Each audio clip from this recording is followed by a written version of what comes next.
Hello student, once again you are most welcome in this class in which I am going to teach you workbook of spring class 4 and chapter is 4, name is here and there, यहाँ और वहाँ। Class 4 की spring की workbook है। आज इसमें पढ़ाने वाले आपको लेसन 4 जिसका नाम है here and there. First question है fill in the blanks with the correct use of here and there, यानी जो आपको फर्स्ट क्वेश्चन पूछा गया है उसमें भी हमसे हेयर एंड देयर ही फिलअप करवाया गया। तो शुरू करते हैं। अब जैसे दिस और दैट होता है वैसे हेयर देयर दीज और दोज, चार शब्द एक जैसे होते हैं। दिस दैट हेयर देयर और दीज और दोज, यानी 6 वर्ड हो जाते हैं। तो अब कोई चीज़ आपकी लगभग पास में है तो हेयर कहा जाएगा और दूर है तो देयर कहा जाएगा। इसी प्रकार से दिस और दैट भी आता है और इनका प्लूरल बहुवचन जो होता है वो दीज और दोज हो जाता है। तो समझते हैं यहाँ पर जैसे बुक यहाँ पर पास में है तो आप हेयर कह देंगे, थोड़ी दूर है तो देयर कह देंगे। तो द बुक इज़ हेयर, तो यहाँ पर आपको भरना है हेयर। और यहाँ पर देखिएगा डिफरेंस है, थोड़ा फासला है इनमें, दूर है ये। तो द गर्ल इज़ देयर, तो यहाँ पर आप देयर भर दीजिएगा। इसी प्रकार से अब ये रिनोसर्स जो है वो पास में है, हमारा इशारा किया जा रहा है, तो रिनोसर्स इज़ हेयर।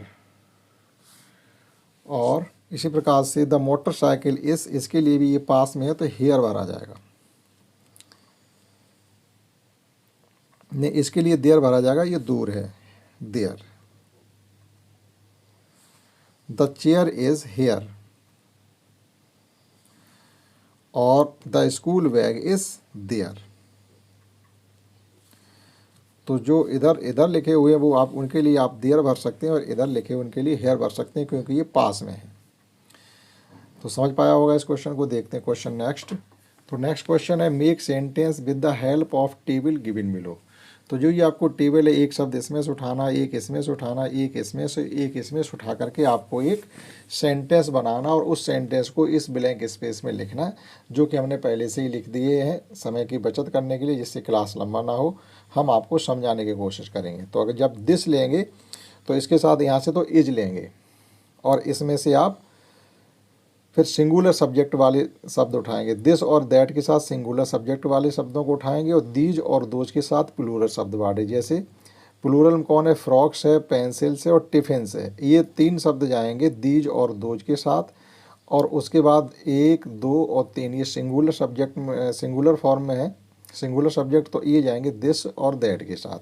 और जब दिस और दैट आप लेंगे तो उसके साथ इज़ और हेयर लें, मतलब दिस लेंगे तो इज लेंगे और हेयर लेंगे और दैट का यूज करेंगे तब भी इज लेंगे लेकिन यहाँ देयर करेंगे। इसी प्रकार से जब दीज लेंगे तो इसके साथ इधर से आर लेंगे और इधर से हेयर लेंगे। और जब दोज लेंगे तो दोज के साथ भी आपको आर ही लेना है लेकिन देयर लेना है। इतना ध्यान रखना है। एक बार फिर समझिएगा, दिस के साथ इधर से इन 3 में से कोई एक उठा लीजिएगा सिंगुलर सब्जेक्ट, फिर इज लीजिएगा और हेयर लीजिएगा। इसी प्रकार से दैट के साथ इन 3 में से कोई एक उठा लीजिएगा और इज ही लेंगे लेकिन इधर से देयर लेंगे। अब यहाँ पर दीज और दोज को समझिएगा। जब दीज लेंगे तो इन प्लूरल सब्जेक्ट में से कोई उठा लीजिए आप। जैसे दीज फ्रॉक्स, तो यहाँ से आर लेंगे और दीज के साथ यहाँ हेयर आएगा। और जब दोज लेंगे तो इन 3 में से कोई शब्द उठा लीजिएगा, आर इनके साथ भी जाएगा लेकिन देयर आएगा। तो हमने देखिए वही लिखे यहाँ पर, दैट बोतल इज़, देखो देयर लिया है। दीज फ्रॉक्स आर हेयर, देखो दीज के साथ प्लूरल सब्जेक्ट लिया, आर लिया और हेयर लिया। फिर हमने देखो दोज लिखा है, दोज के साथ ही प्लूरल सब्जेक्ट लिया, आर लिया और यहाँ देयर लिया जाएगा।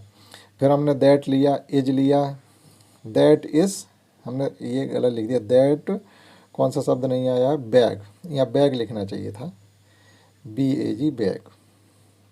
That bag is there. This tiffins are, ये गलत लिख दिया, दीज लिखिएगा, THESE, these tiffins are here. ठीक, तो इस प्रकार से इनको लिखा जा सकता है, वो हमने आपको समझाया। देखते हैं नेक्स्ट क्वेश्चन क्या है। इसी प्रकार से नेक्स्ट क्वेश्चन है, look at the picture and make sentence by using here and there. यहाँ भी आपको हेयर और देयर का यूज करते हुए आपको सेंटेंस लिखना है। तो जो पास में उनके साथ हेयर आएगा, जो दूर है उनके लिए देयर आएगा बस। और जो पास में उनके लिए दिस और हेयर का यूज करेंगे, जो दूर है दैट और देयर का प्रयोग करेंगे। जैसे दैट के साथ देयर और दिस के साथ हेयर, तो दिस पेन इज हेयर इन्होंने यूज किया है। दैट बॉक्स इज देयर, देखो दूर है तो दैट और देयर का प्रयोग हुआ है। इसी प्रकार से ये जो गिवन है उनको हमें लिखना है। जैसे बोतल है तो दिस बोतल इज हेयर, और देखो अम्ब्रेला थोड़ा दूर है तो लिखेंगे दैट अम्ब्रेला इज देयर। इसी प्रकार से बॉल फुटबॉल के लिए लिखेंगे दिस फुटबॉल इज हेयर, और हॉकी के लिए लिखेंगे that hockey is there, that के साथ देयर। और इसी प्रकार से इसमें और भी है, दिस डॉल इज हेयर, देखो डॉल पास में है तो दिस डॉल इज हेयर, और ये फिर काइट दूर है तो that kite is there, that के साथ देयर और दिस के साथ हेयर का यूज करेंगे पास की चीज़ों के लिए। देखते हैं नेक्स्ट 4 क्वेश्चन है write true and false. Lesson जो हेयर एंड देयर हमने पढ़ा है उसके अकॉर्डिंग। तो माला केम टू नीताज हाउस, ये हमारा ट्रू है तो आप इसमें ट्रू लिखेंगे। द स्टोरी बुक बाज ऑन द टेबल, नहीं स्टोरी बुक जो थी वो कपबोर्ड में मिली थी, ये तो फॉल्स हो जाएगा। Mala helps Nita to keep things at their proper places, ये हमारा ट्रू है, उसने हाँ ऐसा किया, उसकी चीज़ें सही स्थान पर रखने में उसकी मदद की। और Neeta find the blue bag on the bed, नहीं ये उसको बेड पर नहीं मिला था, दूसरी जगह मिला था, तो आप लिख देंगे इसको फॉल्स। द ब्लू फ्रॉग बाज इन द कबर्ड्स, यू कर देंगे आप ट्रू।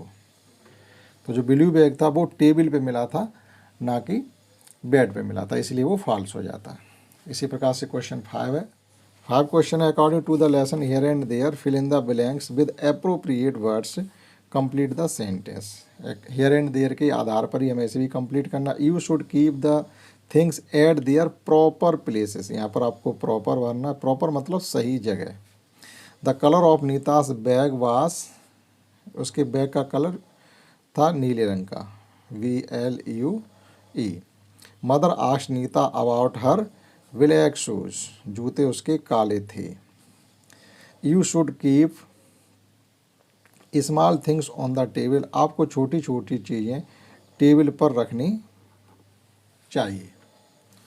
लास्ट क्वेश्चन है, छोटी एक्सरसाइज थी ये।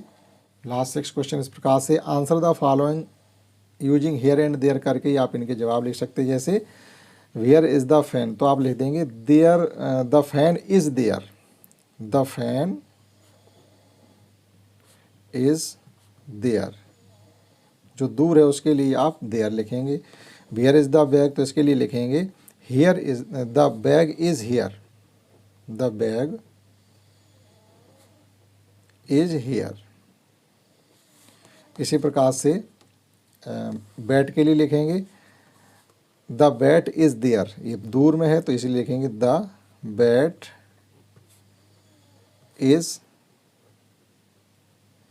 देयर। और लास्ट है हियर इज़ द कार, तो आप लिख देंगे द कार इज़ हियर।